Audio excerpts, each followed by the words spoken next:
Okay, go ahead and scan us and then. Alrighty.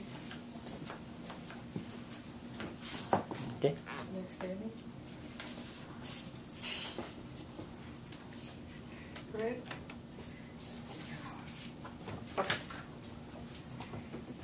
Can you imagine being married for 30 years and within a span of 1 hour you are separated and you're on your way to divorce court? Based on my life experience, I know firsthand how it feels to be married for 30 years and within a span of an hour you're separated and you're on your way to divorce court. It's like the experiencing a death, actually. Some people say it's worse than experiencing a death because when a person dies, you know that they're gone. But when a person you divorce them, they're still around, and the chances are that you still going to have some type of contact with them. And of course, you have all these anxieties and this hurt and this process that you have to go through to get over all of this stuff.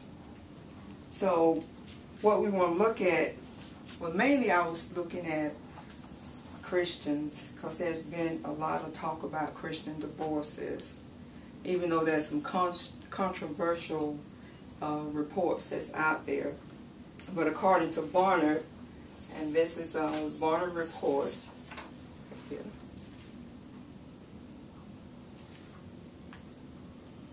Okay. It says that non-denominational divorce is like 34%. And Baptist is 29%. Mainline Protestants is 25%. Mormons are 24%. Catholics 21%.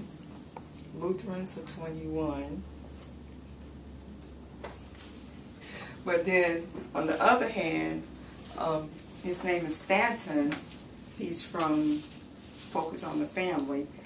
And what he's saying is that those who identify as Christians rarely divorce, which is, they said, 60% of those. And then those who regularly attend church divorce. And then conservative Protestants that attend church regularly are less likely to divorce.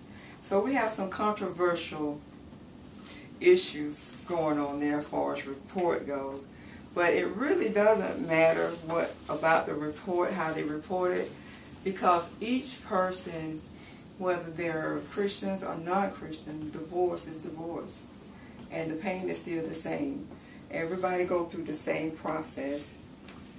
And some of the causes of divorce, a lot of times in ministry, it's sad to say, is that people tend to put church before their family. And God ordained the church after the family, because you can't have a church if you don't have a family. So a lot of times that's what happens, sad to say.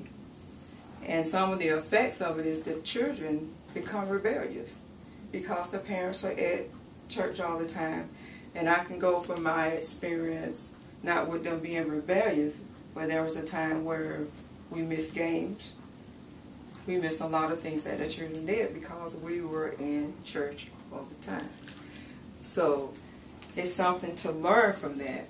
You know, a lot of people don't see it that way. It's like this is an informative speech, and it's informing of some things that happened. And there, another study that I looked at, they said after 10 years, it was still some children that were still dealing with some issues toward about their parents' divorce. And a lot of times the children feel like it's their fault. They feel like they've been rejected. And it's hard. It's hard on the children. It's hard on the adults. And a lot of times when the adults get older, they tend to go through divorce as well, because they have not dealt with those issues of being hurt or what they went through when they were young. And we can even see that there's, as we have learned, that divorce can happen in a Christian home. It can happen in an unsafe home. And divorce can be a very nasty battle. It's sad to say, but I mean, it's a part of life. People go through it. People in church go through it. People out of church go through it. I went through it. My husband and I both were ministers. But it's not taking anything away from God. It's not taking anything away from the church, because it's an individual thing. And in my conclusion, and as I say, I'm going to restate something that I said before about the divorce statistics. The reports, they vary. There's some controversial things there. But the process of going through divorce is the same. The pain is the same. The hurt is the same. It takes time to get over something like that. And thank y'all for coming.